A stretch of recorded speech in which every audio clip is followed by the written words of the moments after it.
Good morning, everybody, or good afternoon, or good evening, depending on where you're watching this. I'm on the West Coast of the United States, and I'm here today with Timothy Snyder, who is on the East Coast. He's in New Haven, and Yuval Noah Harari, who is in Israel. But we know that we're speaking to people in Europe, people in America, people around the world. The topic of this morning's conversation could not be more important or more significant.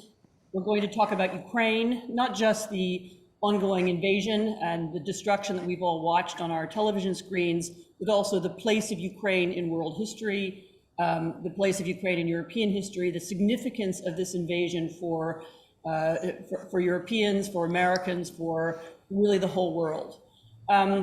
We will be joined part of the way through the conversation in a few minutes by a Ukrainian member of parliament, Igor Chanayev, who is a veteran of the long Ukrainian war with Russia. He's now in the territorial army. He is fighting as we speak, but he will come and join the call in the first part of our conversation in order to tell us what's going on.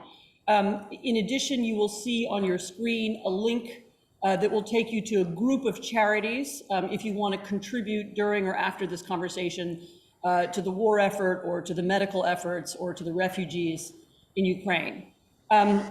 Most of you will know who I'm speaking to today, but let me briefly say Professor Timothy Snyder is really one of the world's great experts on Ukraine and Ukrainian history. His book Bloodlands was really one of the first books to situate and to understand the role that Ukraine played in its significance during the Second World War. It wasn't an accidental part of the world, or it was a central piece of what the Nazis and the Soviet Union were fighting over. He's also eloquently written about the Maidan events of 2014 and their significance elsewhere. Yuval Noah Harari is he's really a historian of everything. He's written a brilliant historian of the human race, but he's also recently written about the significance that this particular war has for all of us and why it's taking us backwards. It's taking us into a different time, why it has some of the things that humanity had achieved and Europeans had achieved in the last several decades, why this war undermines those. Let me start with Tim. Tim, can you begin this call by talking about the significance of Ukraine in European history? And because I've often found in the last few days, as I've been talking about Ukraine on television and at public events, that people don't know much about Ukrainian history. Why is it that they don't know much? Who are the Ukrainians, and and what special role have they played in the history of Europe? Mm-hmm. Okay, good. Okay, więc przed tym, jak це скажу, хотів би дуже щиро всім українським колегам дякувати, бо без них я не був би тим істориком, який був би, як міг би відповідати на цю питання. Więc я дякую. So Ukraine is a typical European country, just more so. Ukraine has a medieval period with many of the interesting features of medieval history. It has a conversion to Christianity. It's just more interesting because there were also Judaic and Islamic and actually multiple Christian options that were considered. The people who were converting were Vikings or their descendants, which is also very typical of European history, but maybe a little bit more so because these Vikings founded a state pretty far to the south of where they came from. Ukraine has a very interesting early modern period. It passes through the Renaissance, it passes through the Reformation, just maybe a little bit more so. The Renaissance has multiple language questions as opposed to just one, as it was in most of Europe. The Reformation has multiple religious options as opposed to just one or two or three in most of Europe. And Ukraine has a very typical modern period. In the 19th century, in the territory where Ukraine now lies north of the Black Sea, there was a very typical national movement. It was subjected to an unusual degree of oppression inside the Russian Empire. It moved to Austria, where it became central. In the 20th century, Ukraine, again, very typically began with the struggle for national liberation after the First World War, but It failed largely because of the success of the Russian Revolution and the creation of the Soviet Union. Everyone in the Soviet Union recognized that Ukraine was a nation. The Soviet Union was formed the way it was because the Ukrainian question was so important. As a result, it wasn't just some generic revolutionary state. It had national divisions, federal units, one of which was Ukraine. In the 20th century, Ukraine was at the center of both of the major totalitarian aspirations. Stalin wished to create the Soviet Union by exploiting Ukraine. Hitler wished to create a German empire in Eastern Europe, also chiefly by exploiting Ukraine, which means that Ukraine was the most dangerous place to be during the totalitarian period of European history when both Hitler and Stalin were in power, 1933 to 1945. Since the end of the Soviet Union, since 1991, Ukraine has been an independent state. And many of the people who are forming Ukraine now and fighting for Ukraine now were formed within that period. In both 2004 and 2014, Ukrainians rose up to try to prevent an oligarch backed by Russia from weakening their institutions, their state, and their future. And it's that experience which largely explains why, even if we don't know who Ukrainians are, Ukrainians do know very well who they are themselves. So it's to Ukraine, to me, what's interesting about Ukrainians, sort of Ukrainianness, is that it's really an identity that was formed in the spirit of rebellion, in opposition to an establishment originally to the nobility, to the Tsarist Empire, later on to the Soviet Empire, and more recently in opposition to the idea of an autocratic, kleptocratic dictatorship. And to me, one of the unique things about Ukraine is the way in which the national identity, the definition of who we are, has now become bound up in an idea of democracy. We are, because we want democracy and because we want Western integration and because we want that form of civilization, that makes us Ukrainian. And that's why we're fighting against, it's not against the Russian people. In fact, Ukrainians are very fond of Russians, and of course they speak Russian and they absorb a lot of Russian culture. But it's the objection to the autocratic Putinist state, and that form of that political system is what they don't like and what they want to overthrow. Yeah. And it's also interesting to me, and maybe I'll switch to Yuval can talk about this too. One of the other interesting things about Ukraine is the degree to which, without anybody ever telling them what is the difference between ethnic nationalism and civic nationalism, they have chosen a form of civic nationalism. In other words, you can be Ukrainian if that's your idea of who you are. You can speak Russian, you can speak Ukrainian, you can be Jewish. Ukraine has a Jewish president. But as long as you are willing to participate in that national project, you're on our side. So it's not that you're a member of this particular tribe.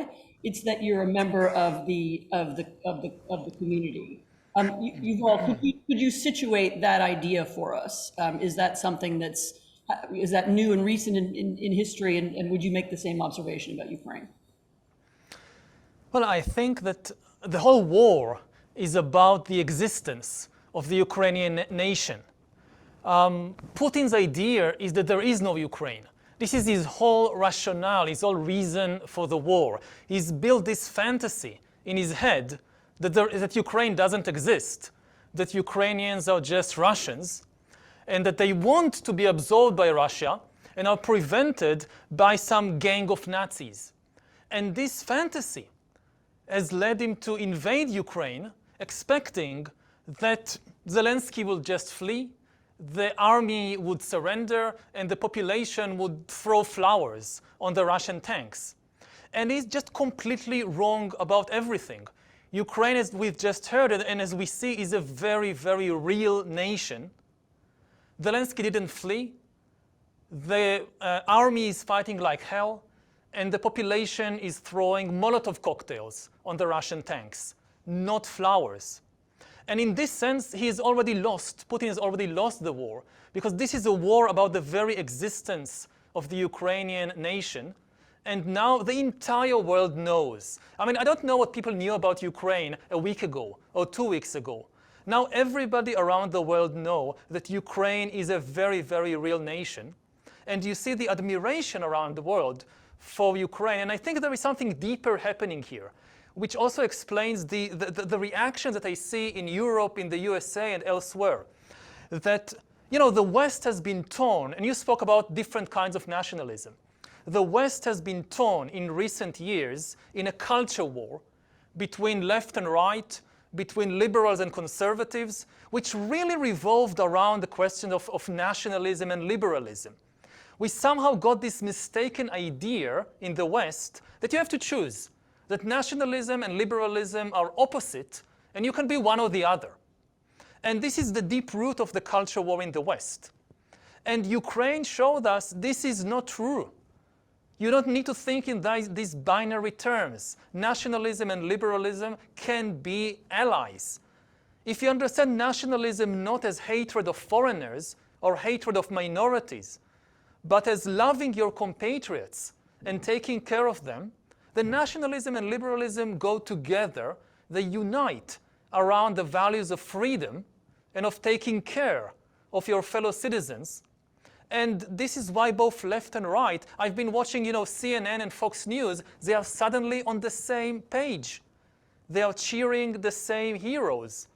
So I think that one very important change that can come out of this war is that maybe this is the chance to end the culture war in the West and to remind ourselves that there is no contradiction between liberalism and nationalism, and that they both have the same enemy in the figure of Putin and in the ideology of Putinism.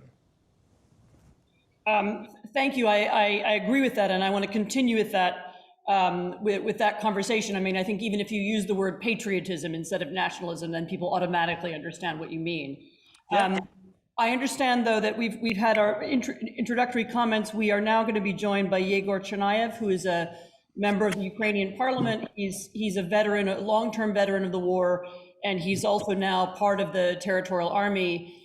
He has come in from the battle. He's joining the conversation, and he will talk about what's happening now, why it's important, and what the Ukrainians want from us, from people outside of the country, from the West, and from the world.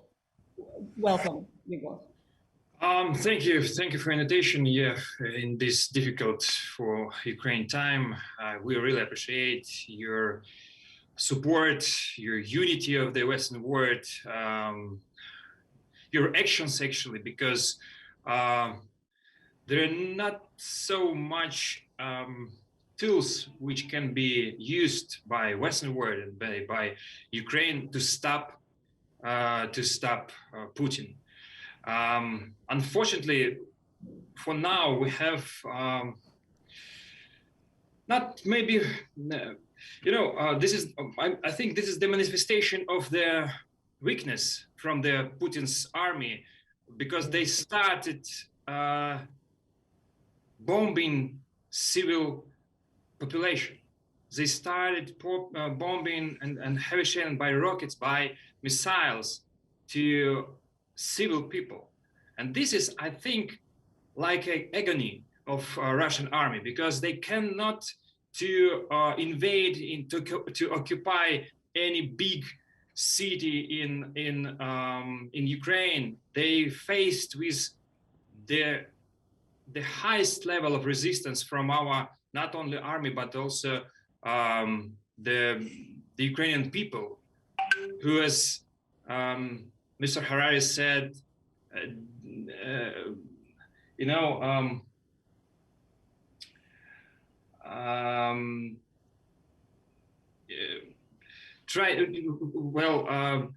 don't use the flowers, but use the bombs against Russia Federation.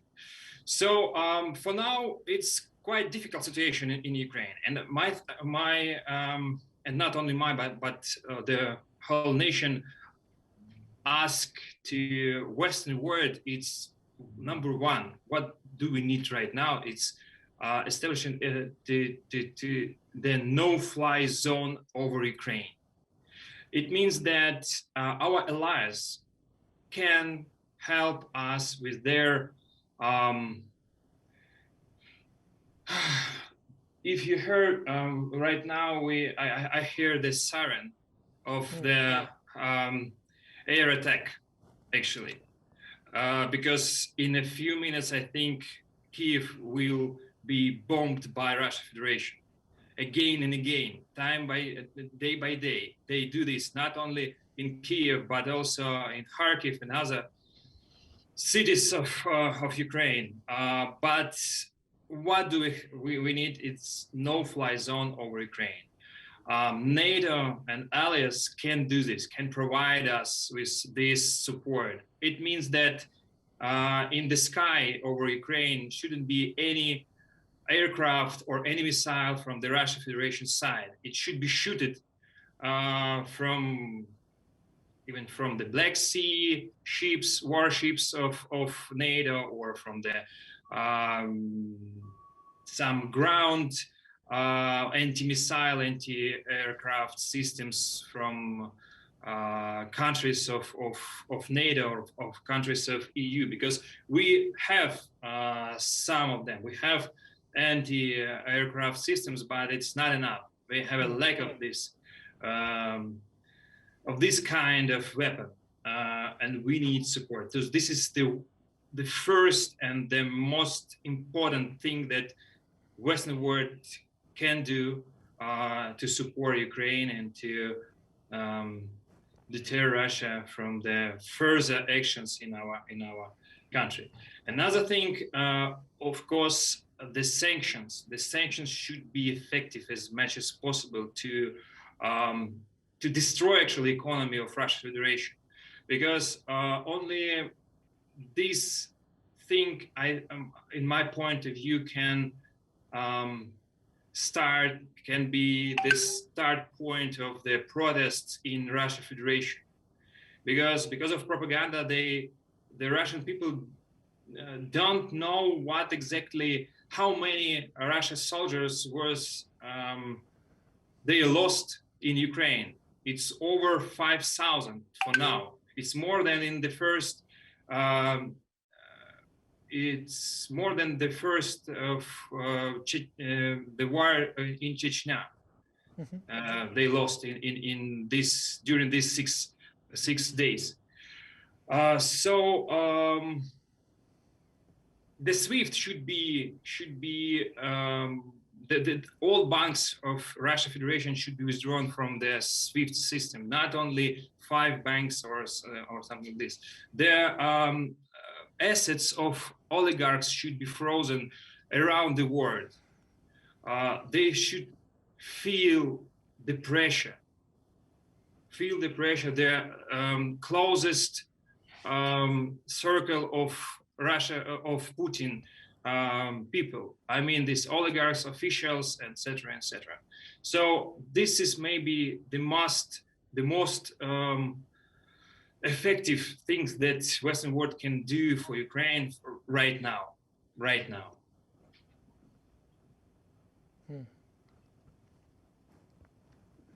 Sorry, I muted myself because it's very noisy where I am. Igor, as we understand it, the original Russian plan was just to walk into the country and kind of have a fake coup d'etat in Kiev and take over. That plan failed, and I'd be interested to hear from Tim also why he thinks it failed. Why did it fail, and what is the Russian strategy now?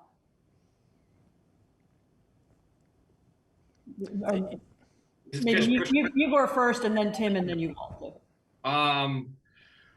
Well, I think the main strategic problem of Putin was that he thought that the same situation will be in Ukraine as it was in 2014. And actually, of course, unfortunately, in 2014 there were several towns which was occupied without any shoot. That's why Putin thought that he will invade in Ukraine and occupy Ukraine in 2 days. Ukrainian will not resist, and Ukrainian army will just will be surrendered and failed. But but the loss is, right now, I think the strategy a little bit another one. He tried to occupy the capital. He tried to occupy Kiev. He tried to kill, I think this is actually the proper word, kill our president and the government, just to reestablish the government and president. And according to our information, Yanukovych, the former president, have right now in Minsk. What for? I don't know. So maybe one of the to replace by Yanukovych the president. So I think this is the next strategy and next step of what can be done by Putin right now. Mm-hmm. Tim, do you want to add to that? No, I think that's exactly right. I mean, we actually now know, both from the way that the operation proceeded and from some documents that were accidentally published, that the goal was to move in quickly, kill the leadership, establish another government, and imagine that the rest of Ukraine would just go along. Now that that hasn't happened, I think I agree that we're at a second stage. I think the first stage was, the problem with the first stage was that the Russian people were not prepared for a long war.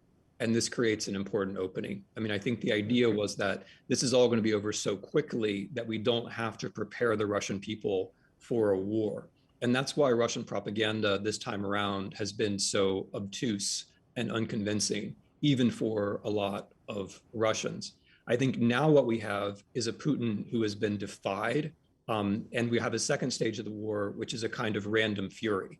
I think it too has not been very carefully planned, but because the leader is angry and spiteful, we're going to see standard Russian tactics, which involve, sadly, the encirclement and the attempt to destroy civilian populations inside cities. I think that's what we're looking ahead towards now. I'm told that Igor has to leave. He's returning. He's returning to the fighting. We thank you so much for joining us. We will repeat your plea for Western help and aid, and for Western military aid in particular at the end of this program and throughout it. So thank you so much. And I just want to add that the entire world admires your courage. You fight for the freedom of the entire world. Thank you. And I would add that just so that you know, and you can tell other people, that the image of Ukraine and the definition of Ukraine in many places all over the world has changed overnight. It's a different country now. It's seen as a different country. It has a different role in the world already, just because of what you've done in the last week. So thank you so much. Mm-hmm. Thank you. We are fighting not only for Ukraine, but for the whole Western world and democratic world, for these democratic values. And I really hope for this support from the Western world in the closing the sky over Ukraine. Thank you. They are big, but we are brave. So thank you. Thank you. So Yuval, this extraordinary thing that we've seen, the plan was to Putin imagined that there was no Ukraine, that you could just walk in. I think his problem is the most fundamental problem of every dictator, that people around him are so afraid to tell him the truth that eventually he becomes completely convinced of his own lies. He's said so many times that there is no Ukraine, and the people around him said, yes, there is no Ukraine. The Ukrainians just want to join us, that he lost touch with reality. And the dangerous thing is that when such a person with so much power, crashes against reality, he doesn't just acknowledge his mistake. This is the most fundamental problem of a dictatorship, is that when the dictator makes a mistake, he can't admit it. And there is nobody around, not any independent parties, not the citizens, not the media, that can tell him, you've made a mistake. And he just doubles down. And the biggest danger is, if we want to know what's coming next, we should just look at Syria. He's also the person behind what happened in Homs. He's the person behind what happened in Aleppo. And what keeps me up at night, literally, is that I fear that he will try to do that also in Kyiv, in Kharkiv, in these places.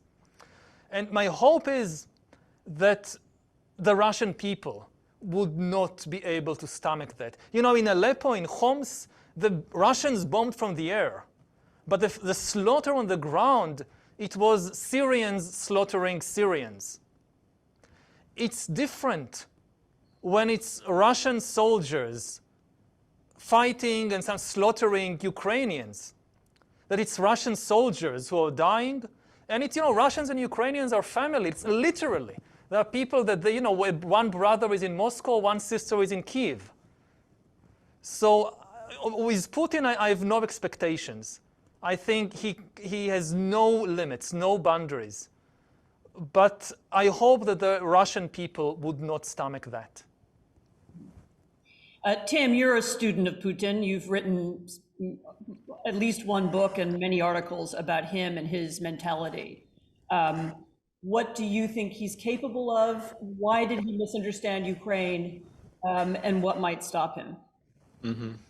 So I think there, as Yuval says, there's the classic issue of tyranny here. I mean, what Yuval is saying basically comes from, books 4 and 5 of chapters 8 and 9 of Plato's Republic. I mean, we're in Plato territory or Shakespeare territory. We're with the aging, lonely tyrant who can't listen and has to escalate.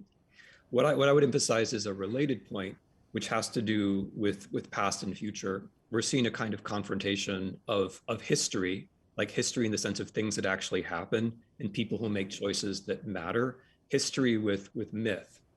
Putin has a myth. His myth is that for 1,000 years, there was Ukraine, Belarus, Russia together. And if something disturbs that myth, it must be an alien, an outsider. It must be the West who's responsible. And he now, as Yuval says, he now seems to actually believe in something like that. He seems to really believe that there is a Ukraine. It owes everything to Russia. He seems to really believe that it was only the Russians who suffered during the Second World War and not the Jews or the Belarusians or the Ukrainians. He seems to believe these things. And he also seems to be chiefly concerned, not with what happens right now, but with being remembered as a great Russian leader in the future, which is another reason why I think he's not so concerned personally with the losses of Russian soldiers or the Russian economy or Russian interests in any broad sense. I think he's beyond all of that, which is why we need policies of sanctions and other very tough policies to force a conversation to happen inside Russia around Putin so that it can somehow reach Putin. Yuval, would you agree with that analysis? Yeah, and I think that he's at the stage that, yes, he's thinking about his place in history. And he's just also completely wrong about that. Russians and Ukrainians, after the fall of the Soviet Union, they were not enemies. Yes, they went their separate ways, but as part of a family in a way. He's creating with his own hands, it's just him. He is turning them into enemies. This will be his legacy. He is planting seeds of hatred for generations. And this will be his legacy for the regional history. And if you look even broader at the whole world, then he's dragging the whole of humankind back to the jungle, back to an era of war that we thought we have already left behind us. Since 1945, it became unacceptable for one power to simply try to obliterate a weaker nation off the face of the earth, of the map. Yes, countries, they had civil wars of many kinds. You had all kinds of interventions. Some countries collapsed due to internal disagreements. But what was basic in history previously, that the big fish eat the little fish, that just because you're big and strong, you can invade your neighbor and just obliterate them, this became unacceptable. And I think part of what we are seeing with the amazing reaction of especially Europe, but also other parts of the world, is that people instinctively realize that if aggression is allowed to win in Ukraine, if a big country can again obliterate a weaker neighbor just because it wants to, everybody around the world will go back to the jungle. Not just because there are so many other conflicts, so many other people watching what is happening to see if they can do it also, but just think about it in terms of numbers. People sometimes say that the idea of the long peace that we've been living through has been a fantasy of, I don't know, poets and artists and leftist intellectuals. Not so. It has been numbers in budgets. You look at the defense budgets of governments. In 2020, globally, the average defense budget of a country is about 6% of the budget. In Europe, it's about 3%. Historically, this is absolutely amazing. For most of history, emperors and kings and princes, they spend 40%, 50%, 70% on their military. Just 3% or 6%, this is the basis why we have a good healthcare system, education system. And now, the day after the invasion, Germany doubled its defense budget. And I completely agree, this is what they should do in this situation. But everybody understands if we allow this to happen, if we allow aggression to win, then it will hurt every person on the planet, and not just the immediate people involved in Ukraine and Russia. No, I very much agree with that.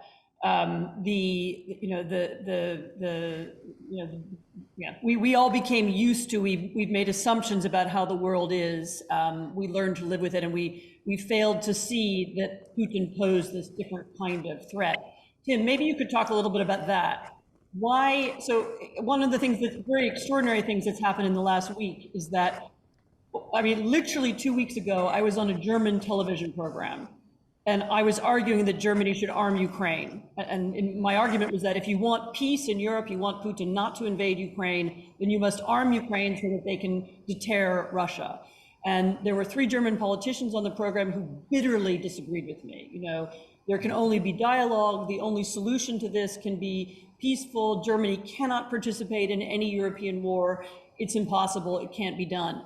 And literally 2 weeks later, we have a completely different change of tone in Germany. Can you talk about what were the origins of that first view and what's happened? You know Germany well. All right, so let me take a broad view for a second. I mean, I think what we're observing has to do with this larger process in European history, which is, what do you do after empire? The Europeans found a very good answer about what to do after empire, which is European integration. So European integration has served an increasing amount of Europe very well as the economic and the cultural basis for peace and prosperity for 3 generations now. And the Ukrainians understand this very well, which is why in 2004 and in 2014 and now, as President Zelensky applies for European Union membership, they've put Europe at the center of their thoughts and words, even as they face incredible struggles. So in Europe, you can either have integration or you can have empire. Russia is the last important European country which is still on the side of empire.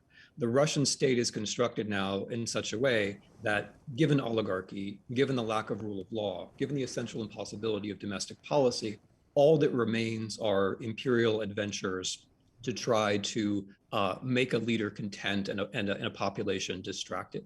I think what European leaders are understanding, and I think German leaders are now central to all of this, is that this process of European integration, which began with economics, moves slowly forward to politics, also has to involve security in the broadest sense of the word. That a Europe that is going to be whole and free also has to be a Europe which is capable of defending itself, capable of defending those who are willing to defend it, right? Right now, European history is being made in Ukraine in large measure because it's the Ukrainians who are willing to put their bodies in the way of risk, harm, and death in order to protect things that people, broadly speaking, care about. But there's one more thing going on here with the Germans, which I want to try to quickly explain, and with many other people in the West. And it has to do with the perversion of the language of the Holocaust. When Mr. Putin says that he wants to denazify Ukraine, he's pushed a lot of buttons that he didn't want to push.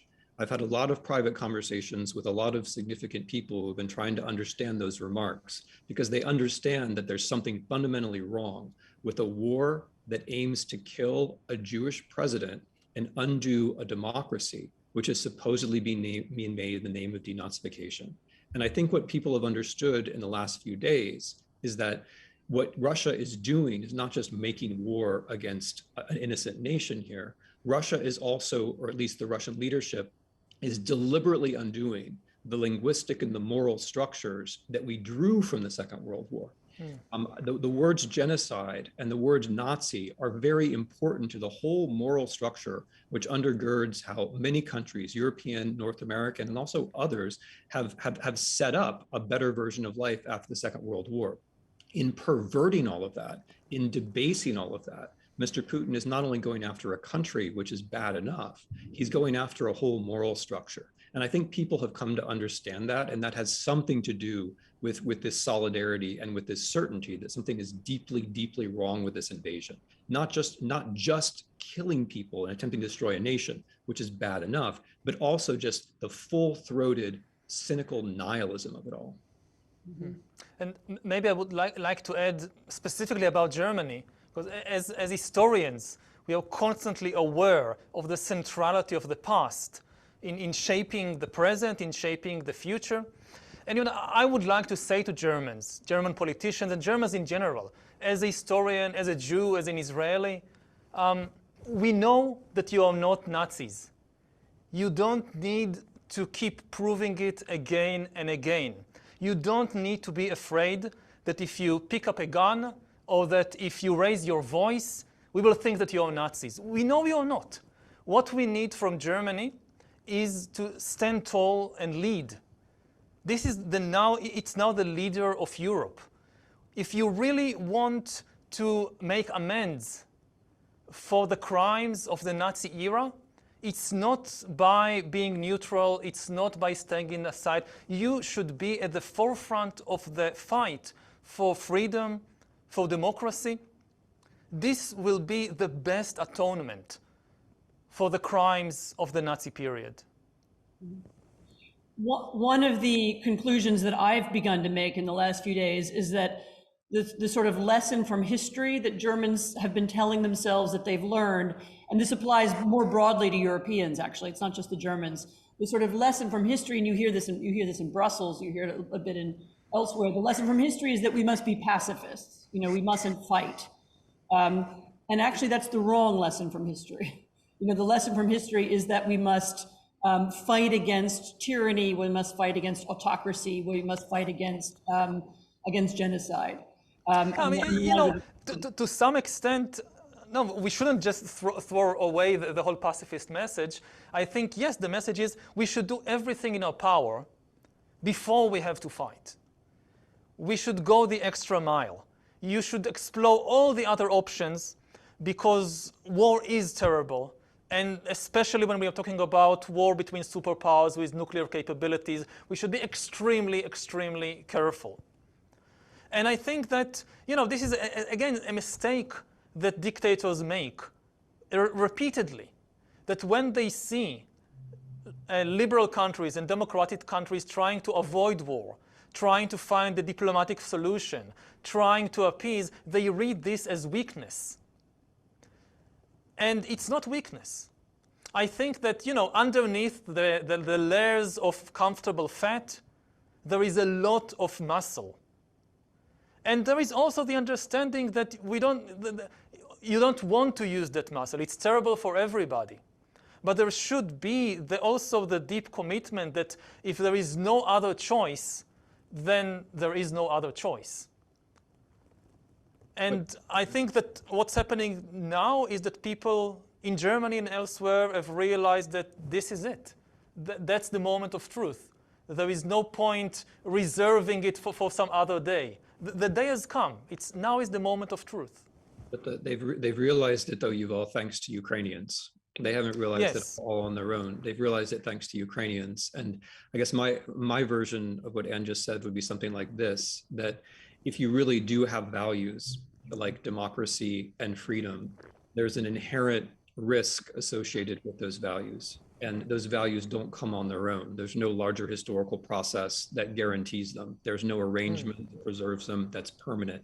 There come moments, and this is something that historians see, there come moments when individual choices matter and are essential. And I would say that this is one of those moments that it's easier, the Ukrainians have made it easier for the Germans and the Europeans and the Americans and everyone else to recognize these values and defend them because they're defending them themselves. And there's a curious way in which what the Ukrainians are now doing in these hours and days magnifies out into the rest of the world. I have this feeling that every day that the Ukrainians resist is giving us another year or another decade of the kind of life we're used to having. Every day that they fight magnifies outwards and gives us a chance to reflect and affirm and to act on our own. Yeah. Go ahead. No, I think that I completely agree. I mean, and even more than that, they just give courage to the whole world. You know, the first day or two that people were not sure, and when you see how, you know, people with bare hands trying to stop a tank, then everybody, from the politicians in Brussels and Washington down to individual citizens, they ask themselves, if they can fight against tanks with bare hands, what can I do? One of the, one of the other things that suddenly has changed, I think, in the last week, is this, the assumption that of progress, that the world is a place that's constantly getting better, that democracy is a thing that will always spread. Of course, that assumption of the inevitability of progress and the inevitability of improvement, I think it has been undermined quite a bit in the last few years, not least in the United States by the political reaction there. But Tim, you've written a lot about the danger of inevitability. When people assume that, they assume that Ukraine can survive without us having to do anything in particular. They assume that everything will go on the way it is because this is obviously the best of all possible worlds. Talk a little bit about why that was a wrong assumption and how we should be thinking differently. What should we be doing now? If the world isn't automatically getting better, how does that change the way we approach it, and how should we be thinking about it in Ukraine? Yeah, I think the struggle for Ukraine reveals all of that, just as you say. A big intellectual mistake that a lot of people made after communism came to an end in Europe in 1989 or the end of the Soviet Union in 1991 was the notion that now there are no alternatives, to quote Maggie Thatcher. That was incorrect. There were always alternatives. Many people in the West thought that capitalism would automatically bring democracy. And that's a very comforting thought because you can hand over the process of democracy to a larger impersonal force, to an invisible hand. And if the invisible hand is doing the work, then maybe you don't have to do anything at all. That turns out not to be true. Both Russia and China, in their different ways, have shown that tyranny can be wed very easily to capitalism. And what's worse, if you delegate all the work of freedom to impersonal forces, you're forgetting what freedom is. I mean, freedom is all about recognizing impersonal forces, resisting impersonal forces, acting against impersonal forces, becoming a personal force yourself. And if you take this to an extreme and just imagine that like letting everything hang out is all you need for freedom, you end up in these catastrophic situations like the one that Russia is in, where wealth is so centralized in so few hands that the kinds of tyranny that Yuval was talking about become very hard to resist. So the first step to repairing all of this is to recognize, and here the Ukrainians, as everyone has been saying, have done something essential, has been to recognize that history is also made by us. It's to recognize that freedom is a value, not the result of some kind of process, and it has to be affirmed, sometimes with risk-taking, by us. And it's to resist notions of progress, but also to resist notions of fate. What Mr. Putin is talking about is fate. It's Ukraine's fate to be with Russia. It's Belarus's fate to be with Russia. A dictator's imagination of the past creates a single lane along which the future is going to travel. We have to resist both inevitability, our own thoughtless optimism, and ideas of eternity, that there's just one way that the future can go, and it's determined by a dictator's imagination of the past. And the way to do that is to be creative, right? It's to imagine multiple futures. And here the Ukrainians have been very helpful. From Maidan to the present, they've been helping us to imagine how things could be different. They've been helping to shake us out of undue optimism and undue pessimism. And I think if this moment that we're in now is, which is a terrible moment, if it's going to have a positive outcome, that positive outcome will have to do with the Ukrainians helping us to think out our way into multiple better futures. I would just like to add to that again, very often you see this thinking that the past determines the present, not just influences the present, but determines the present and the future. So people say things like, about Russia, not Ukraine, that, for hundreds of years, they lived in an autocratic system, so they just can't have a democracy. And Ukraine shows us this is not true. They lived under the same Tsarist autocracy. They lived under the same Soviet autocracy. And they had even worse opening conditions than the Russian Federation because they didn't have the natural resources of Russia. So it's a much poorer country, actually. And they chose differently. They chose to have a liberal democracy and fought repeatedly to protect it, which means that even if you come from hundreds of years of autocracy, you can still choose democracy. And this is, I think, one of the things that infuriates Putin about Ukraine, because it's like a poster in the face of the Russians that, look, you can choose differently. Because, if the only example they had, was the Netherlands or Sweden, then it could easily be excused that, Sweden had a completely different history than Russia. So it's inapplicable to us. But when people at Moscow look at Kyiv, they should ask themselves, hey, if they can do it, why can't we? And it's the same thing with China and Taiwan. That you have these theories that, something in Chinese civilization or Chinese history or whatever just prevents the establishment of a democracy in China. So how do you explain Taiwan? Even according to the Chinese, it's the same people, it's the same country, it's the same history, it's the same language. So how could they choose differently? And this is a very important, from a historical perspective, to understand that history is extremely important. It influences the present. It never determines the present and the future. You always have choice. There is a way of speaking about international politics that I feel I've been arguing against, not just for the last 2 weeks, but for the last several years, which is a way of talking about it like they're countries, like it's a game of Risk, if you know what I mean. There are pieces on the chessboard or on the playing board, and they have certain determined roles. And so Russia is always the autocracy, and the United States is always the country that comes in to fight the war at the last minute. And that international politics is about understanding those roles and adjusting to them. And I think what you're saying and what Tim is saying is that actually it's not like that, that countries can change their roles. They can change what they are. There is nothing inevitable about Russia being an autocratic dictatorship or a kleptocracy. There is nothing inevitable about Ukraine being a colony of Russia, which is what it was, for so many years in effect in the Soviet Empire and before that in the Russian Empire.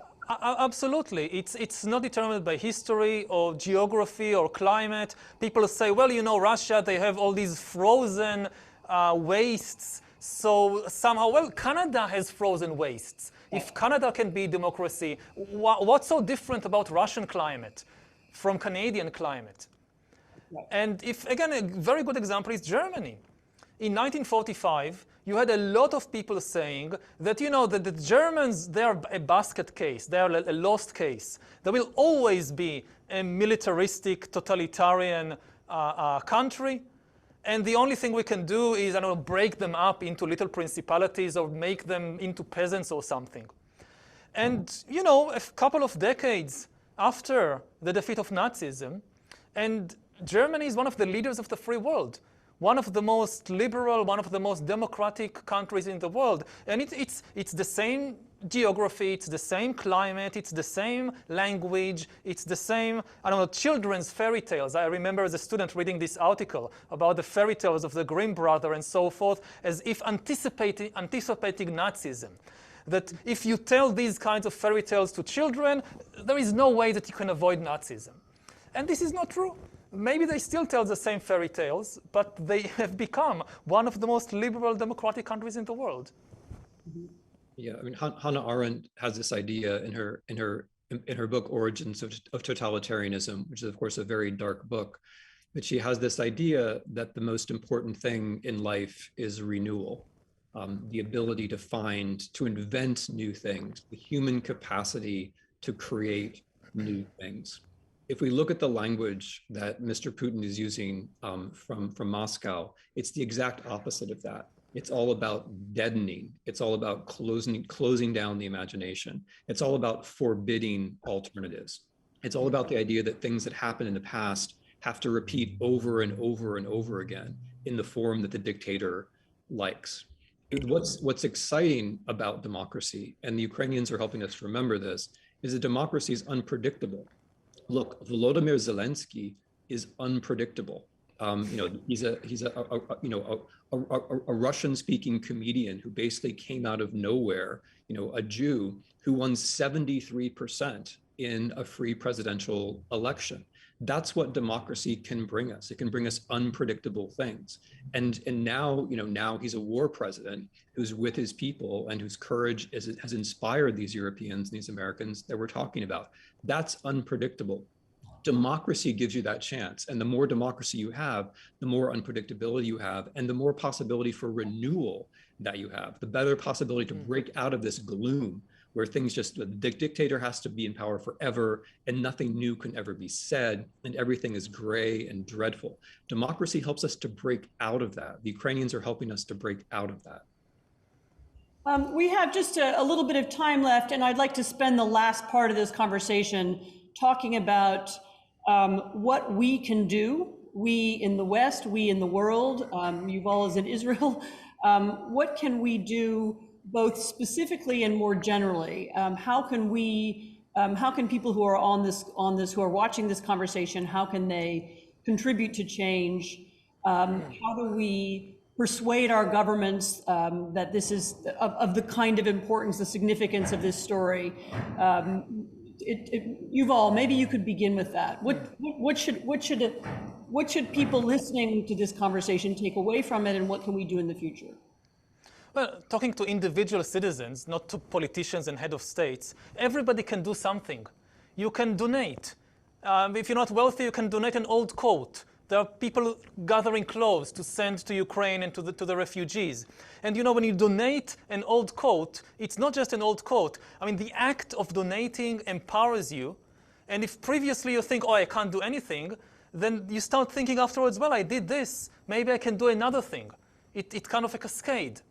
You can join, the effort online of fighting the online word, the online war.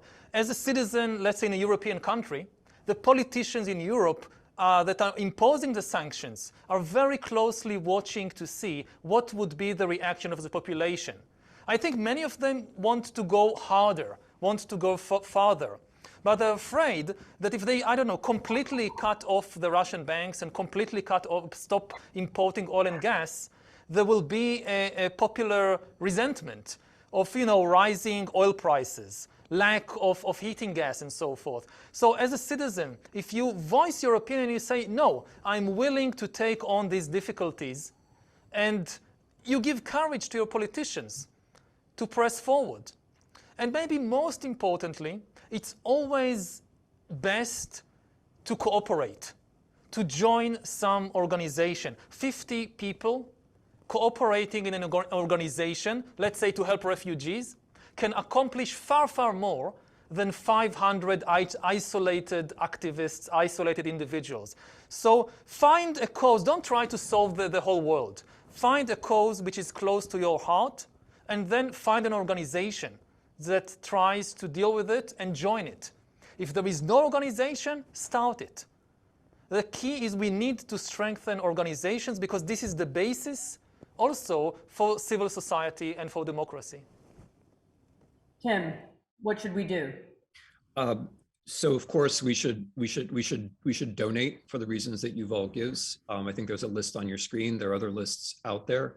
We should make it clear to our governments that this for us is a voting issue, that we don't care just about pocketbook things, that we also care about the future of the world, or the future of, to use an old-fashioned phrase, the free world, that we understand that freedom rises and falls internationally, and we care about that, and we're going to vote on that, and we're not going to tolerate politicians who coddle or make excuses for Putin or his invasion. Another thing that we can do, which Yuval also I think was hinting at, we can try to get in touch with Russians by way of the internet.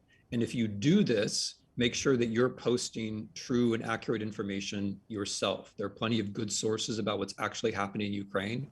You can do your part to make sure that Russians actually understand that so they can make the correct decisions for themselves. And we can take part in demonstrations. Get out there. This is something that's worth putting your body in public space for. Ukrainians are putting their body in public space in a way that risks their lives. The least that we can do is put our body in public space in a way that shows that we care. And if you're a European leader at the end of this war, which may come soon, Ukrainians need to see a future. They need to see that they have a future inside Europe. They're going to have to be able to come out of this war with something that they didn't have when this war started. It's not just that they deserve it, it's that this is part of that better future, which now we can start to imagine. Ukraine needs to have a prospect of joining the European Union. So I will conclude by emphasizing that and by repeating some of the things that we were asked by our Ukrainian colleague at the beginning of the program. Ukraine needs weapons, and it needs anti-tank weapons, it needs drones, it needs them fast. They should have been given to them before this war. They asked for them before the war. It wasn't done. It's time to do it now. And those of you who are anti-war and who hate the idea of violence, remember that these are weapons that are defending people from violence. You are not aiding, you are not warmongering, you are not, you're not part of the problem if you're giving Ukraine weapons. You're helping defend people and keep people safe and make sure that this war ends quickly. We now see that there is a Russian random bombardment of cities. The Ukrainians have to be able to fight back right now. A no-fly zone, if it's possible to create it without provoking the Russians, without widening the war, if we can prevent the Russians from being able to use their aircraft to bombard cities in Ukraine, that's extremely important. Charity money for refugees, but also for people inside Ukraine, for medical units, for supplies. The Ukrainians are, remember that the Ukrainians are bravely not only fighting in the streets, but there are also people who are making the hospitals work, and people who are taking care of children at home, and people who are keeping food in distribution and making sure that the economy works well enough to keep people alive. All of that is incredibly important as well. And so I call on anybody who's watching this and anybody who can influence those decisions to help Ukraine in whatever way you can. I'm going to conclude now by asking each of the speakers to make their closing remarks, to sum up the conversation in any way they want. Please, Yuval. So maybe I'll just repeat maybe the two most important points. First, that the war is about the existence of the Ukrainian nation. And in this sense, Putin has already lost it, because even people who didn't know anything about Ukraine a week ago now know that this is a very real nation fighting for its survival, and it cannot be absorbed into Russia, no matter what are the fantasies of Putin. And the other thing is, as we just said about the future, that I think the level of admiration and gratitude that now people all over the world, not just the European Union, have for Ukrainians and for Ukraine, also guarantees that I can say personally that I will be there, we will be there to help you rebuild Ukraine as a prosperous democratic country when this is all over. We won't forget, we won't abandon you. Tim, your final thoughts. So as a historian, I tried to stress at the beginning that Ukraine has been at the center of world historical processes. It's been at the center of 20th century totalitarianism. It was at the center of both Hitler and Stalin's plan for the world. In the 21st century, we are seeing that Ukraine has been at the center of very important developments as well. It's at the center of cyber war. It was in 2014. It is again now. It is at the center of the struggle against oligarchy or hydrocarbon oligarchy, which is a great problem of the 21st century.